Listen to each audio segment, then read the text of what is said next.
You know the feeling scrolling through endless listings, seeing a machine that promises cafe-level espresso at the press of a button, only to end up with a lukewarm shot and a froth that looks more like a milkshake gone wrong.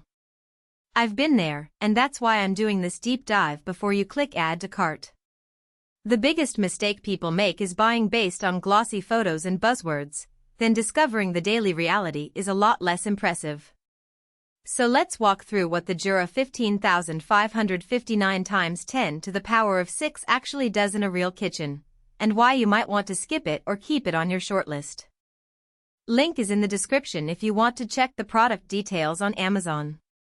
First off, the E6 is marketed as an automatic machine, which in the world of home espresso means you get a lot of the barista steps taken out of your hands. The standout claim is the easy cappuccino function. In practice, that means you push a button, the machine pulls a shot, steams the milk, and pours a cappuccino without you having to juggle a frothing wand. I tried it during a busy Sunday morning when the house was full of sleepy kids demanding caffeine. I pressed the cappuccino button, and within about a minute I had a frothy, balanced drink, no splattering, no guesswork about steam pressure. For anyone who wants a decent cappuccino without a steep learning curve, that convenience is a genuine time saver. Equally important is the professional aroma grinder. Jura's built-in grinder is calibrated to adjust the grind size on the fly, aiming for consistent extraction. I loaded a medium roast bean I usually grind on a manual burr grinder and let the machine do its thing. The resulting espresso had a clean crema and a flavor profile that matched what you'd expect from a coffee shop: bright acidity, a touch of chocolate, and no bitter aftertaste. That consistency matters if you're the type who switches beans often. The grinder adapts without you needing to recalibrate settings each time. Now, the perfection made easy tagline hints at a few hidden conveniences. The intelligent preheating system keeps the brew group at optimal temperature, so you're not waiting for the whole unit to warm up before the first cup. In my testing, the display lit up, and the machine was ready in under a minute, much faster than some older models that demand a 5-minute warm-up. The 2.8-inch color display also makes navigating the menu straightforward. You can scroll through drink options, adjust cup size, and even set a short brew mode for a quick espresso when you're in a rush. So who should really consider the Jura E6?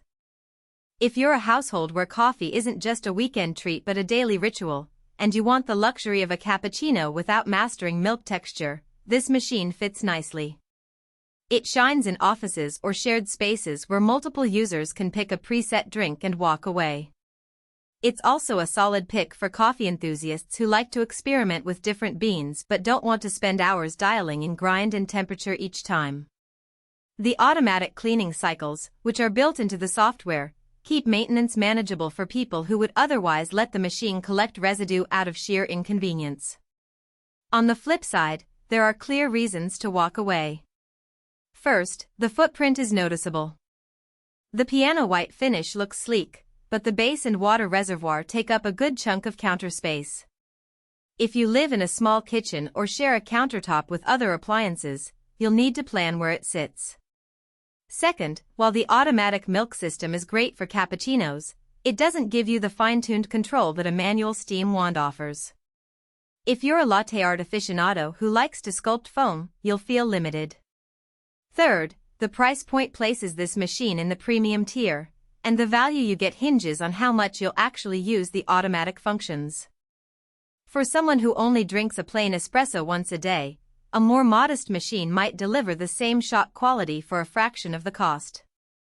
There are also some practical quirks that show up after a few weeks of regular use.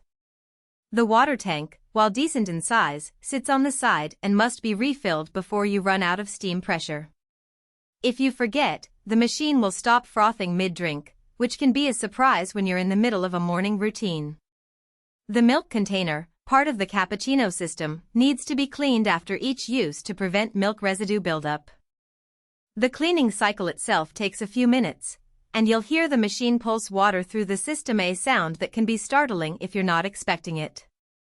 These aren't deal breakers, but they are the hidden trade-offs of an automatic design. Another aspect worth mentioning is the cost of beans. Because the grinder is professional grade, It can handle a wide range of bean profiles, but you'll notice the difference more if you invest in high-quality beans. If you stick with generic supermarket blends, the machine will still make a drink, but the nuance